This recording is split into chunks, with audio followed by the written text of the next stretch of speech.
السلام علیکم۔ آج ہم پڑھیں گے جماعت جہرم کا تربیتی نصاب، اس کا سبق نمبر باب 4، عنوان سیرت ہمارے نبی صلی اللہ علیہ وسلم کی زندگی کے حالات کو سیرت کہتے ہیں۔ سبق نمبر 1، مدینہ منورہ۔ حاصل تعلم۔ یہ سبق پڑھنے کے بعد طلباء کے سامنے آپ صلی اللہ علیہ وسلم کی سیرت کے مختلف پہلو واضح ہو جائیں گے، نیز بچے مسلمانوں کی ابتدائی زمانے کی مشکلات سے آگاہ ہو جائیں گے، ان میں اسلامی تاریخ جاننے کا شوق پیدا ہو جائے گا۔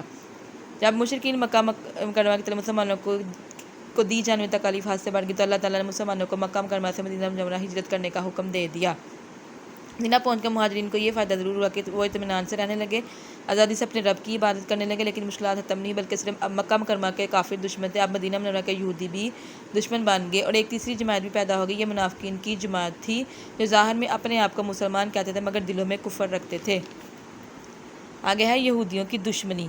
مدینہ کے یہودی بہت مالدار تھے، مدینہ کا سارا کاروبار ان کے ہاتھوں میں تھا، انصار کی کھیتی باڑی کا انحصار بھی انہی کی مدد پر تھا۔ یہود انصار کو بہت زیادہ سود پر قرض دیتے تھے، انصار کے لیے سود ادا کرنا بہت مشکل ہو جاتا اور ہمیشہ یہود کے محتاج اور قرض دار رہتے تھے۔